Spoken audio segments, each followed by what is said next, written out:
University লাইফে থাকতে এত বেশি সাজুগুজু করা হয়েছে, সে তুলনায় এখন আর সাজুগুজু, শাড়ি পরা এগুলো আর হয়েই ওঠে না।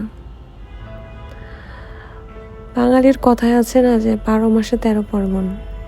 তো ইউনিভার্সিটি লাইফে আমি সেটা দেখছি, বা আমার কাছে মনে হয়েছে যে সবসময় একটা উৎসব ভাব, কোনো না কোনো প্রোগ্রাম থাকতোই। অ্যান্ড তখন আর কি রেগুলার ছিল শাড়ি পরা, বিভিন্ন থিম অনুযায়ী ভালো লাগতো। তখন মনও চাইতো, সবাই পড়তো, একটা উৎফুল্ল একটা ভাব। আসলে বয়সের সাথে সাথে মানুষের অনেক কিছুই পরিবর্তন হয়, ইচ্ছা, তারপরে ভালো লাগা, রুচি।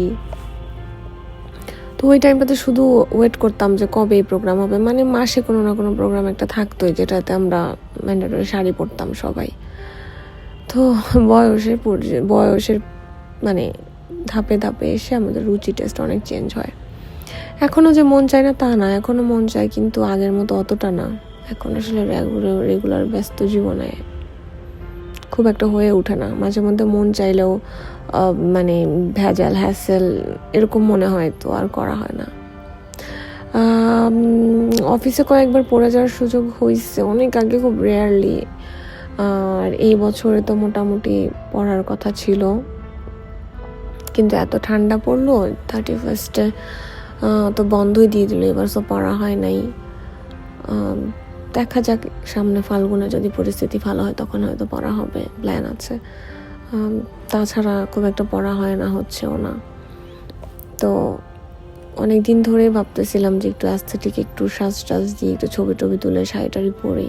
আসলে আমার নিজেকে এরকম করে সময় এখন আর দেওয়া হয় না, যেটা আমি এক সময় খুব দিতাম।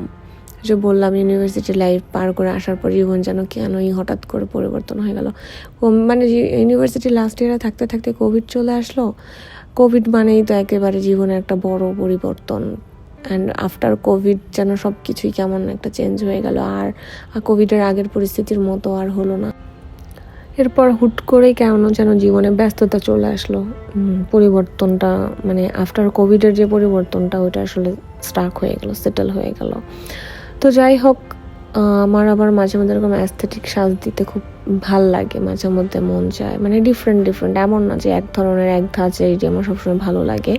আমি একটু ডিফারেন্টভাবে মাঝে মধ্যে নিজেকে সাজাইতে পছন্দ করতাম। আমি ভাই বরাবর একটু সুন্দর করে সেজে গুজে পরিপাটি হয়ে থাকা পছন্দ করি।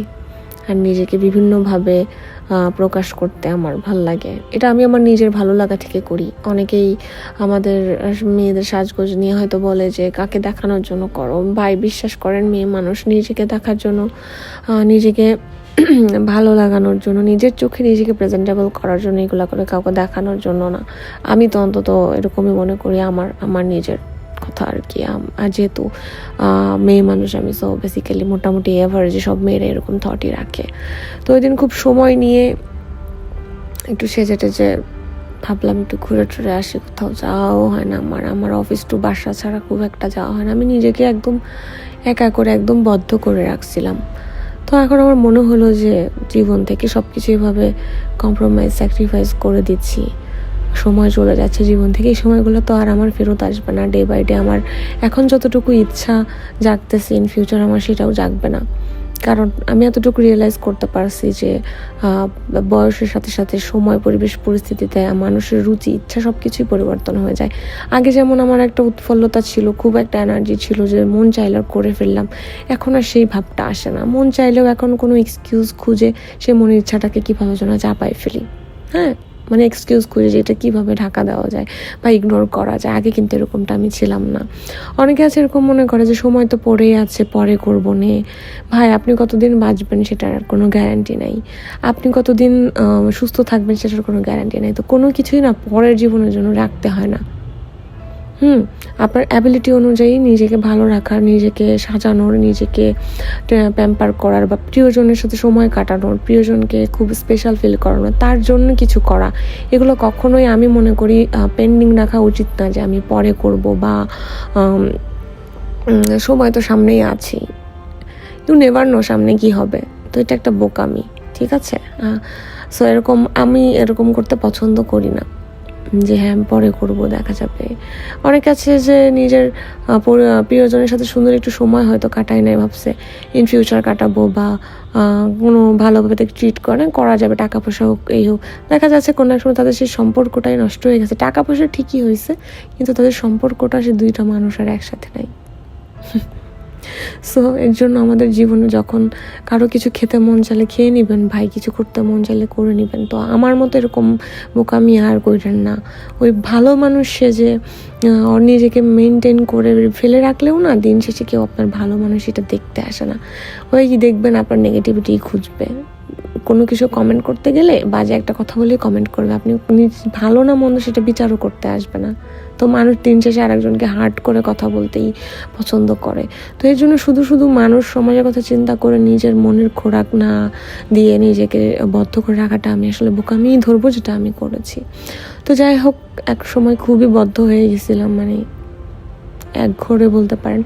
এখন আবার মাঝে মধ্যে মন চায় একটু নিজের জন্য সময় বের করি, তারপরেও খুব একটা হয়ে ওঠে না।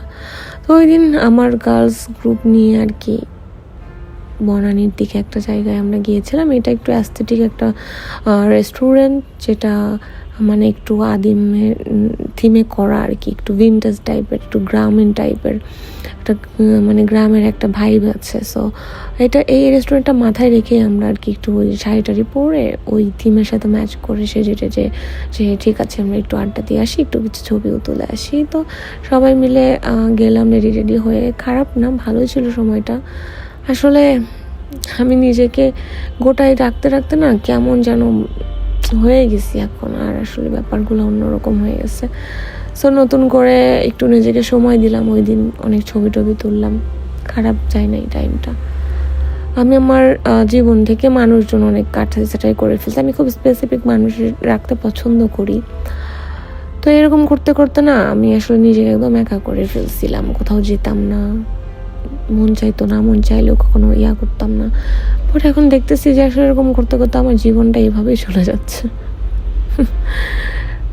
তো যাই হোক, আপনাদের জন্য বলবো যে যখন যার যেটা মন যাবে করে ফেলবেন, যখন যার যেভাবে নিজেকে ভালো রাখতে মন যাবে রাখবেন। কারণ আমরা কে কবে কখন কি হয় আমরা কেউ জানি না। মনের ভিতরে আফসোস নিয়ে কখনোই চলে যাওয়া উচিত না। আর পরে কি হবে না হবে আমরা এটা কেউ জানি না। পরবর্তীতে আসলে আমরা যেরকম প্ল্যান করে রাখি সেরকমই হবে এরকম না, বরং এটার উল্টাই হয়। আমরা যা প্ল্যান করি সেটার উল্টাই হয়। বাট ভাগ্য আমাদের কোথায় নিয়ে যেটা আমরা বলতে পারি না। আমি একজনের সাথে প্ল্যান করলাম 2 বছর পরে এটা করব, দেখা যাবে 2 বছর পর্যন্ত তার সাথে সম্পর্কই থাকলো না। তো কি দরকার?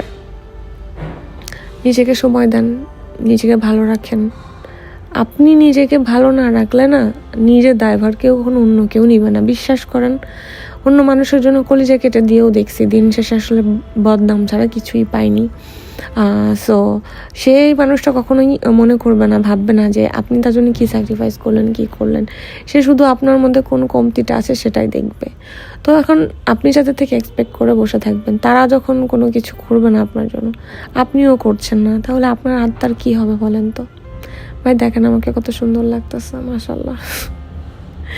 ওই দিন অনেকদিন পর একটু বসে টসে মন দিয়ে একটু সাজুগুজু করে, আমি কিন্তু খুব বেশি যে সাজছি তা না, আমি সবসময় এরকম মিনিমাল একটু সুদিং টাইপেরই সাজতেই, খুব বেশি ভিআইপি বিয়ের প্রোগ্রাম ছাড়া। তারপরেও আমি আর কি একটু মিনিমালের মধ্যেই রাখার চেষ্টা করি। তো আমরা ওখানে স্ন্যাক্স খাওয়ার পরে একটা জায়গায় আর কত ছবি তুলবো, অনেকক্ষণ হয়েছে। সো ভাবলাম প্লেস চেঞ্জ করি। তো ওখানে চা খাওয়ার প্ল্যান ছিল, ওখানে চা না খেয়ে আমরা আবার আর একটা জায়গায় চলে আসি চা খাওয়ার জন্য। এই চাটা খুব মজার ছিল ভাই।